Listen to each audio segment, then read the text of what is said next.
Assalamualaikum warahmatullahi wabarakatuh. Alhamdulillah wassalatu wassalamu ala rasulillah wa ala alihi wa sahbihi wa mawalah amma ba'du.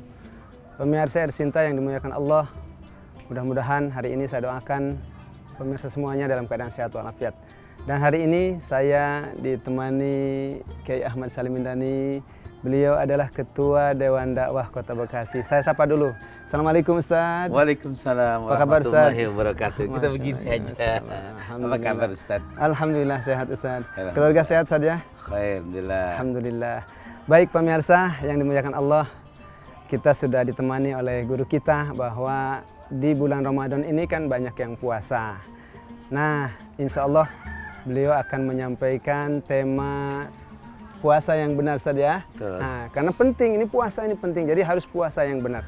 Baik, untuk itu kita simak apa pemaparan atau nasihat yang akan disampaikan oleh guru kita. Fadhil Ustaz, silakan.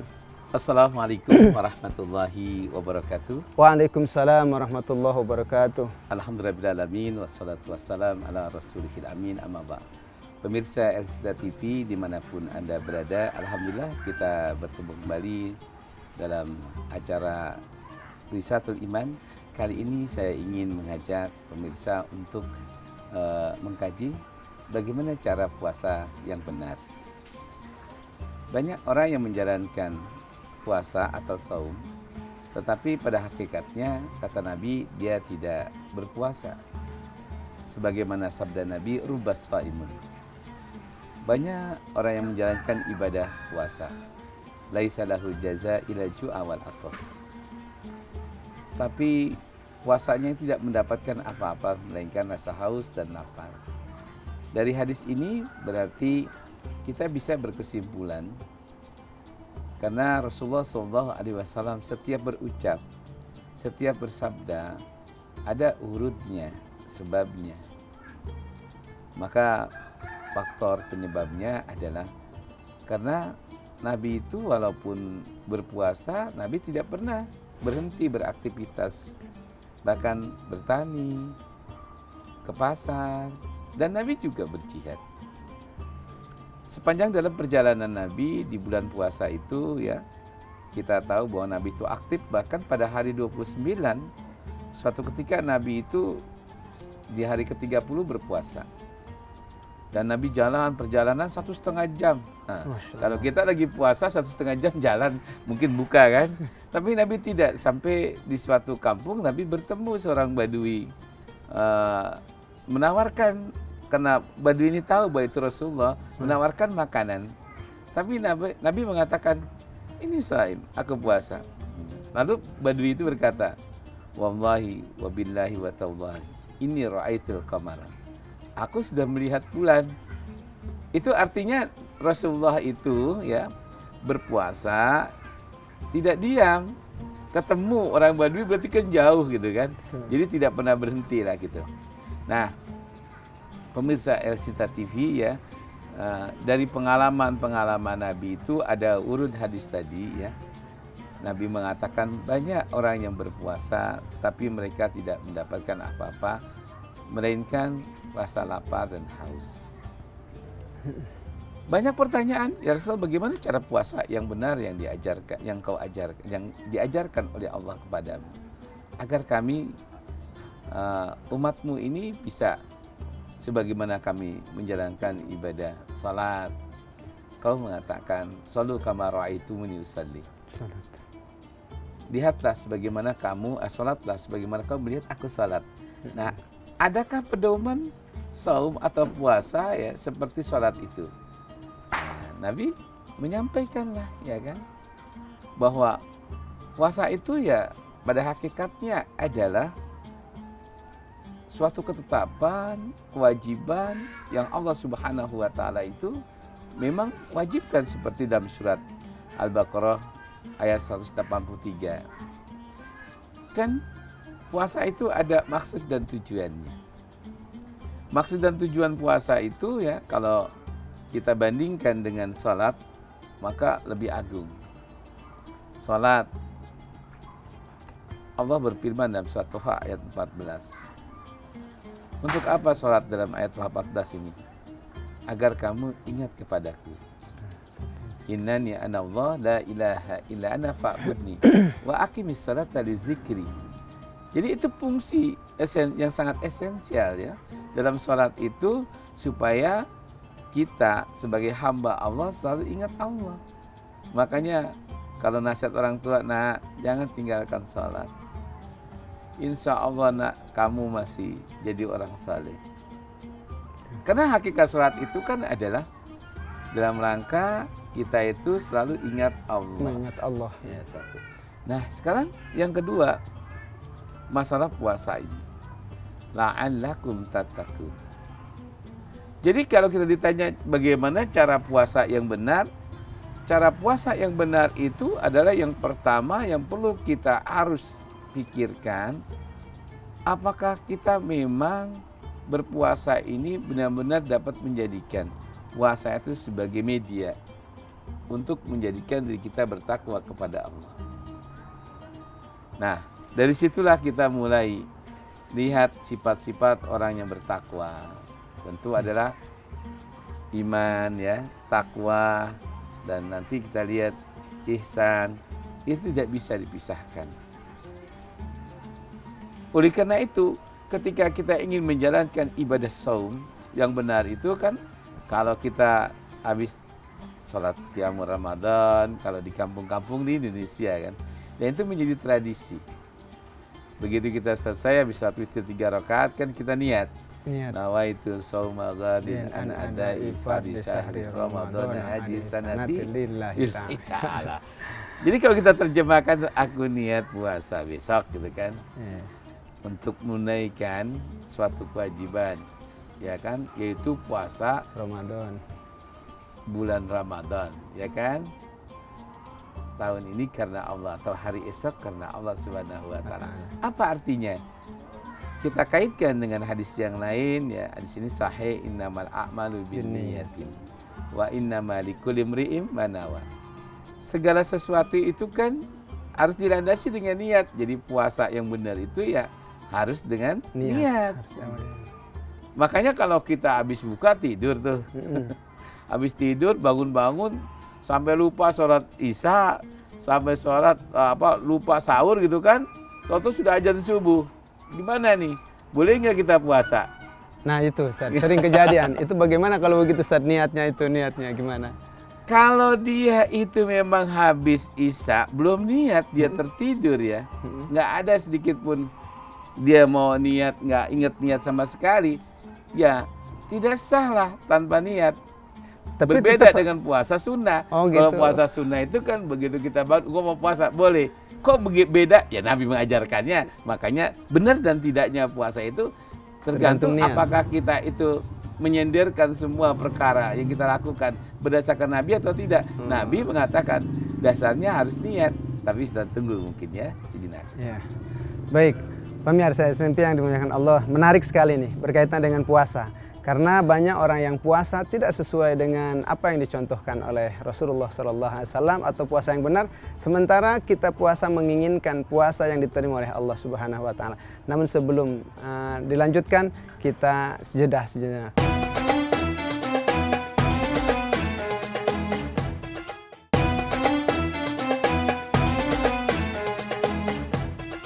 Baik, pemirsa Sinta TV yang sangat menarik, Ustaz, luar biasa nih berkaitan dengan puasa nih. Tadi yang disampaikan, karena banyak orang yang ingat saja, udah pokoknya puasa aja, yang penting nggak usah niat, yang penting puasa. Ternyata ketika puasa itu tanpa niat, maka puasanya tidak sah. Nah, yang jadi pertanyaan begini Ustaz, banyak nih orang puasa tapi STMJ, sholat, puasa, maksiat jalan terus. Nah, bagaimana puasa yang seperti ini Ustaz? Silakan. Jadi saya pertegas kembali Ustaz ya. Diterima dan tidaknya amal ibadah kita satu tentu dengan niatnya. Terus yang kedua, apakah kita menjalankan ibadah itu sesuai dengan syariat yang ditentukan. Nah, tujuan puasa itu kan la'allakum tattaqun. Ya. Agar kamu menjadi orang yang bertakwa. Artinya kalau kita bicara takwa itu kan agar kamu menjadi orang yang takut. Orang yang takut itu yaitu hanya takut kepada Allah. Nah, kalau lagi puasa tujuannya agar kita punya rasa takut kepada Allah, tapi dia melakukan perbuatan maksiat. Nah, ini Berarti dia. nggak punya rasa takut. Ya. Umpamanya seperti merumpi. Ya. Merumpi itu kan ya gibah ya, namimah ya kan. Kita tahu lah hukum gibah itu kan haram. Bahkan sama dengan kita itu memakan bangkai saudara kita yang sudah busuk kan itu. Ayakulallah ma'akhi maitan. Bahkan ditumu. Bahkan katalah kamu benci ya kan. Nah, kalau kita bicara tentang bahaya merumpi atau menggibah itu kan, penduduk neraka sakor itu ditanya, masalah kakumpi sakor. Apa yang menyebabkan kamu masuk neraka sakor? Penduduk neraka itu menjawab, lam naku minal musallin. Jawabnya, karena sholatku tidak dihitung, walam naku nut'imul miskin, karena kami belum sempat memberi makan Orang miskin. wa kunna nakhudu ma'al khaidin.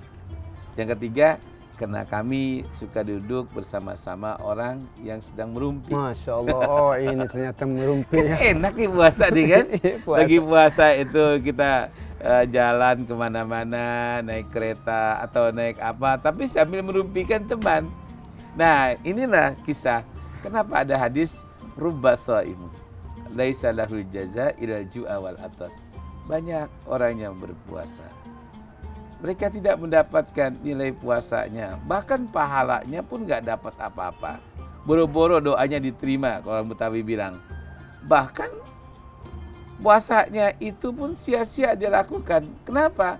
Karena puasa mau puasa, tidak makan, dia memang tidak minum, tapi dia tidak bisa menahan pandangan. Yang kedua, tidak bisa menahan omongan, ya kan? Nah, yang ketiga, tidak bisa menahan telinga, pendengaran. Nah, orang yang bertakwa kepada Allah itu ada orang yang takut dalam menggunakan pemberian Allah itu bukan untuk melakukan hal-hal yang diridhoi oleh Allah. Yang dilarang oleh Ya, Allah. kalau telinga kita pakai untuk mendengarkan orang mengaji, emang disuruh kan? Disuruh. Kalau mata itu untuk dipakai untuk membaca Quran, ya kan? Terus membedakan mana yang hak, mana yang batil, disuruh oleh Allah, ya kan? Kalau hati kita pakai juga bukan untuk membenci, tapi untuk menyayangi, mengasihi, ya emang itu yang disuruh. Makanya Allah bilang dalam surat Al-Isra ayat 36, wala taqfu ma laisa laka bihi ilm, inna sam'a wal basara wal fuad kullu ulaika kana anhu mas'ula. Jangan kamu menggunakan apa-apa ya yang kamu belum tahu maksud dan tujuannya, apakah ini dibenarkan oleh Allah atau tidak ya. Kenapa kita nggak boleh sembarangan menggunakan panca indera yang Allah berikan kepada kita, anggota tubuh kita ini?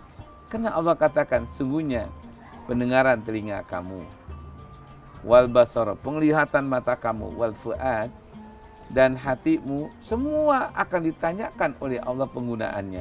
Jadi kalau saya kembalikan, puasa ini kan imsakun, menahan. Bahkan dikatakan laisa imsaku minal akli wasyarib faqat. Bukan sebatas hanya kita itu menahan diri dari memakan, meminum. Tapi puasa yang paling susah itu kalau kita harus menyertainya dengan menahan pandangan dari pandangan yang berbuat maksiat, menahan lagi apalagi pendengaran ya, menahan nafsu, ya kan? Jangan sampai kita lagi puasa tapi tidak bisa mengendalikan nafsu kita. Nah, ini bagian aturan-aturan puasa yang benar, bukan sebatasnya menahan makan, lapar, haus, tapi esensi puasa itu adalah menahan diri dari hal-hal yang menyebabkan Allah itu murka, Allah itu marah dengan kita. Maka kalau ditanya, gimana tadi Ustadz mengenai ada orang puasa tapi STMJ, seperti sholat menjalan terus ya, maksiat masih dijalankan juga. Tapi kan? Ustadz mohon maaf nih, kan sekarang anggap aja misalnya dia tidak ngerumpi, tidak ngumpul, tapi dia main HP Ustadz. Ini HP-nya misalnya gibahnya diganti dengan tangan ini, bagaimana Ustadz itu puasanya? Makanya tadi ayat ya, bukan sebatas surat Al-Isra ayat 32, penyumbang orang itu yang menyebabkan dari perbuatan masuk neraka. Termasuk tangan, kaki, ya kan?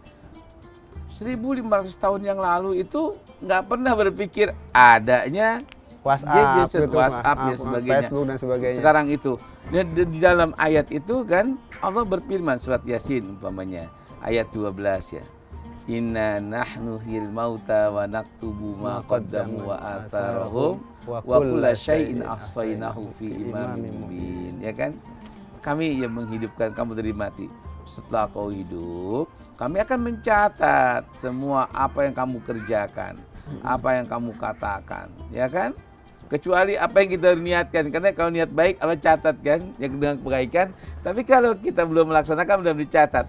Nah, di dalam ayat berikutnya, ayat 65 surat Yasin, al-yawma nakhtimu ala afwahihim wa tukallimuna aydihim wa tashhadu arjuluhum bima kanu yaksibun.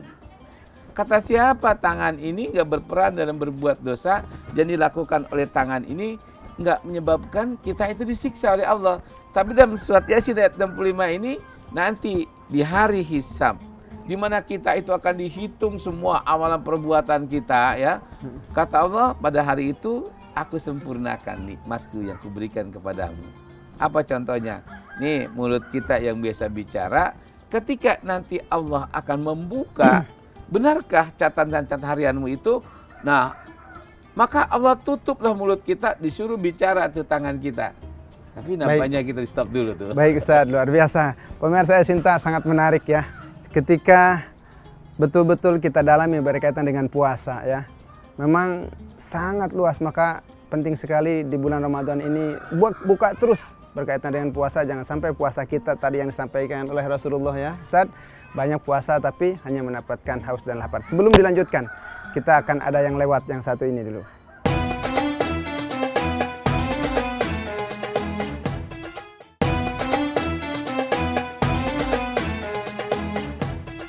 Pemirsa Cinta Risalah Iman yang dimuliakan Allah, semakin menarik Ustaz, Ya. Luar biasa ya. Karena selama ini orang puasa itu berpikir yang penting saya sahur, kemudian nahan makan dan tidak minum, ketika maghrib puasa sampai lebaran mendapatkan kemenangan.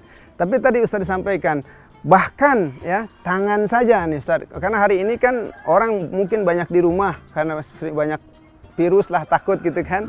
Tapi tangannya, gadgetnya main untuk memfitnah orang dan lain sebagainya. Nah, bagaimana Ustaz dengan puasanya yang sebagaimana tadi disampaikan? Tapi main gadget terus kan. Gadget terus gitu kan. Baik, Apakah nggak membatalkan puasanya kan? Saya katakan kalau lihat ayat 65 surat Yasin ini ya. Kata Allah, pada hari di mana aku membuktikan tentang amalan-amalanmu itu apakah benar dan tidak. Jadi Allah akan melakukan cross check.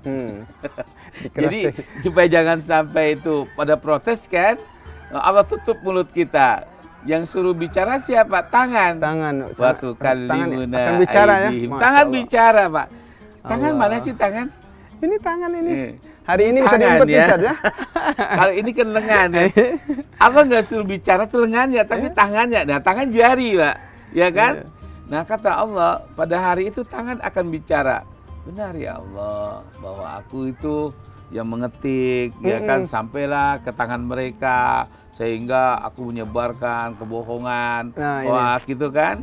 Jadi, orang yang berpuasa tapi masih mau menyebarkan berita-berita hoax, ya habis dah pahalanya.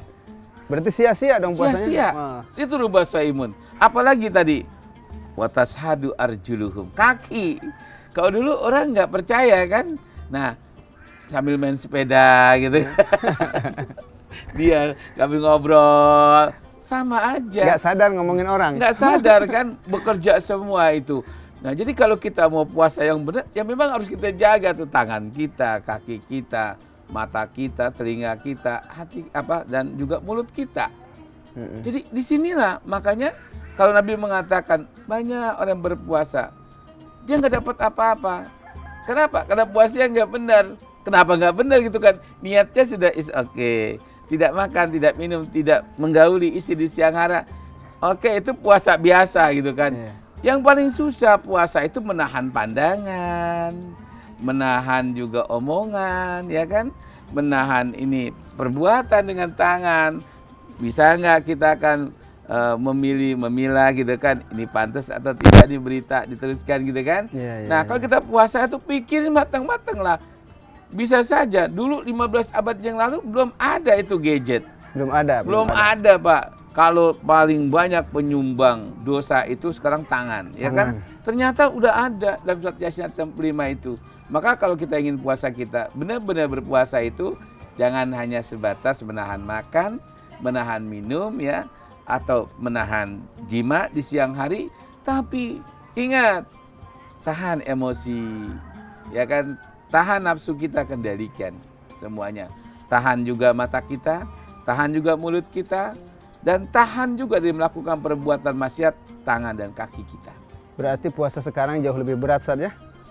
Karena kadang-kadang yang dulu mungkin ketika kita melihat aurat saja keluar baru melihat. Sekarang ada di tempat, ada di tangan. Sangat bergantung, Ustadz. Ada hadis gini. Fi kulli sumbulatin ibadatun. Pada setiap persendian yang ada di tangan kita ada nilai ibadah. Nah, kalau itu kan zaman sekarang tangan kita gerakan untuk tasbih. Ya. Nah, itu beruntung dan kita akan mendapatkan suatu keberuntungan, ya kan? Asal jangan dipakai hanya untuk gadget gitu kan. Apalagi membuka gambar-gambar porno gitu kan. Na'udzubillah min dzalik. Makanya stop yang seperti itu. Makanya sebentar kita mengendalikan nafsu kita semuanya itu. Jangan sampai puasa mau puasa. Berhakikatnya puasa itu adalah latihan kita untuk menundukkan pandangan, nafsu, pandangan ya, dan juga emosi kita. Kenapa? Karena kalau kita puasa ini hayati bahwa tidak ada suatu ibadah yang dapat menjadikan kita bertakwa kepada Allah kan puasa. Karena pengertian takwa itu adalah takut kepada Allah, takut melakukan perbuatan maksiat, takut akan azab Allah.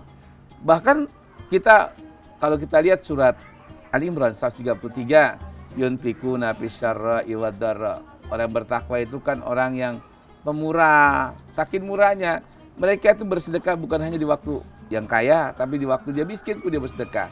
Apalagi kaziminal ghaid, menahan emosi, ya kan? Wal afina anin nas, memaafkan orang, ya kan? Sampai wallahu yuhibbul muhsinin. Apalagi yang keempat itu walladzina idza fa'alu fahishatan aw zalamu anfusahum zakarullah fastaghfiru li junubihim wa may yaghfiru dzunuba illallah. Kalau kita baca ini keempat itu adalah makanya kalau kita habis sholat tarawih kan baca doa itu Bilal kan.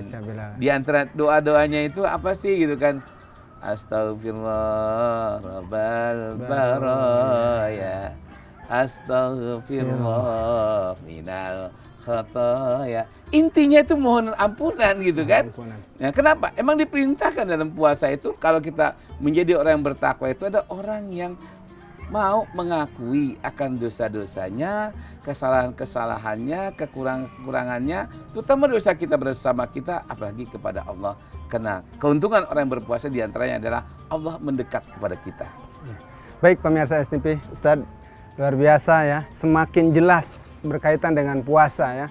Maka pemirsa Sinta TV terus kita pelajari tentang puasa ini, jangan sampai puasa kita, tangan kita melakukan sesuatu yang tidak bermanfaat, bahkan bisa merusak pahala puasa kita, sehingga puasa kita sia-sia ya Ustadz ya. Baik Ustadz, terima kasih atas pemaparannya.